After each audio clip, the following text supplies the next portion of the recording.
لکھنؤ کا ایک ایسا شاعر جسے فراموش کر دیا گیا، وہ نام ہے مقصود حسین فیروز نظامی کا۔ انہوں نے رباعیات کی دنیا میں انقلاب برپا کیا اور یہی رباعیات ان کے لیے گھاتک ثابت ہوئیں۔ لوگوں نے سمجھ لیا کہ یہ صرف اور صرف ربائی کے شاعر ہیں، جبکہ انہوں نے غزل میں خوب اشعار کہے، نعت کے اشعار کہے اور قطعے بھی خوب کہے۔ میں رباعیات سے الگ ہٹ کے ان کے کچھ غزل کے اشعار پیش کرتا ہوں، سماعت فرمائیں۔ غزل کا روپ بدلنا کوئی مذاق نہ تھا، غزل کا روپ بدلنا کوئی مذاق نہ تھا، بڑے جتن سے روایت کے داغ دھوئے ہیں۔ یا یہ شعر، یہ کس نے میری غزل چھیڑ دی پہاڑوں میں، یہ کس نے میری غزل چھیڑ دی پہاڑوں میں، پسینے آنے لگے پتھروں کو جاڑوں میں۔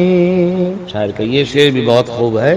ظلم تشدد جبر عتاب، ظلم تشدد جبر عتاب، ایک تبسم سب کا جواب۔ آگے فرماتے ہیں کہ آج کے واعظ کا عالم، آج کے واعظ کا عالم، سرد ارادے گرم خطاب۔ یا تغزل کے حوالے سے کہ اس کا چہرہ زیر نقاب جیسے بدلی میں مہتاب۔ ایک دوسری غزل کا شعر فرماتے ہیں کہ چاند سا چہرہ اٹھتی جوانی، لب پہ تبسم جگمگ روپ، چاند سا چہرہ اٹھتی جوانی، لب پہ تبسم جگمگ روپ، کس کی قسمت جاگ رہی ہے اس بیداب خزینے میں۔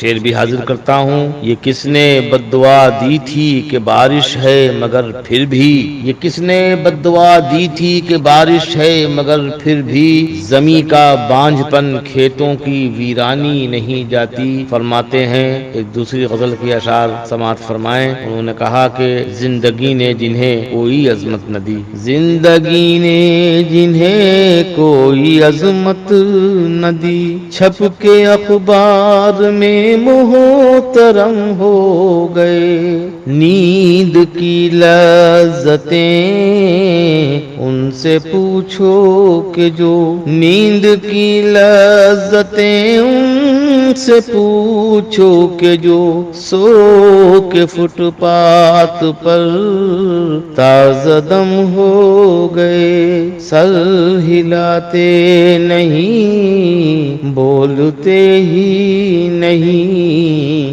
آپ تو آدمی سے صنم ہو گئے۔ شاعر کا مقطع، میں نے فیروز جلدی سے لکھی غزل، پھر بھی خوش مفتیانے قلم ہو گئے۔ حضرت فیروز نظامی کے دوسرے اشعار بھی حاضر کرتا ہوں۔ دو گے تم دنیا کو جو دنیا وہی دے گی تمہیں، دو گے تم دنیا کو جو دنیا وہی دے گی تمہیں، اور کیوں اندھیرے بو رہے ہو روشنی کے واسطے، یہ کس نے بد دعا دی تھی کہ بارش ہے مگر پھر بھی، زمیں کا بانجھ پن کھیتوں کی ویرانی نہیں جاتی، حقیقت میں مزاجوں کے بدلنے کی ضرورت ہے، لباسوں کے بدل لینے سے شیطانی نہیں جاتی۔ غزل آگے یوں پر کھلتی ہے کہ میں روزی کی طلب میں ٹھوکریں کھا کر جو پلٹا ہوں، میرے بچوں سے میری شکل پہچانی نہیں جاتی۔ اس غزل کا مطلع کیوں نہ پیش کیا جائے کہ مشیت تیرے شیروں کی رجس خوانی نہیں جاتی، سلاخوں میں بھی رہ کر شان سلطانی نہیں جاتی۔ دوسری غزلوں کے اشعار بھی حاضر کرتا ہوں۔ مزاج شام و سحر ان سے پوچھئے جا کر، مزاج شام و سحر ان سے پوچھئے جا کر، مکان جن کے لے ہیں سجے سجائے ہوئے۔ شاعر کہتا ہے وہ ذرا سی بات میں کہہ دیں جو ان کا بس چلے، وہ ذرا سی بات میں کہہ دیں جو ان کا بس چلے، آسماں کی دھوپ بھی نیلام ہونا چاہیے۔ شاعر کا یہ شعر بھی یاد رکھے جانے کے لائق ہے، سماعت فرمائیں۔ میری چہرے بدل بدل کے ہماری غزل کے چور، غالب کہیں بنے تو کہیں میر ہو گئے، فیروز میں کے شاعر ہر صنف ہوں مگر میری رباعیوں نے مجھے کج کلاہی دی۔ وہ صاحب کہتے ہیں کل پیش تھا مقدمہ عظمت وطن، کل پیش تھا مقدمہ عظمت وطن، میری طرف سے تاج محل نے گواہی دی. یہ شعر بہت مشہور ہوا ان کا. اور بھی کچھ شعر پیش کرتا ہوں. یہ قطعہ بھی ان کا یاد آ رہا ہے مجھے کہ وہ آہ جو اشکوں کی صورت میں نکلتی ہے،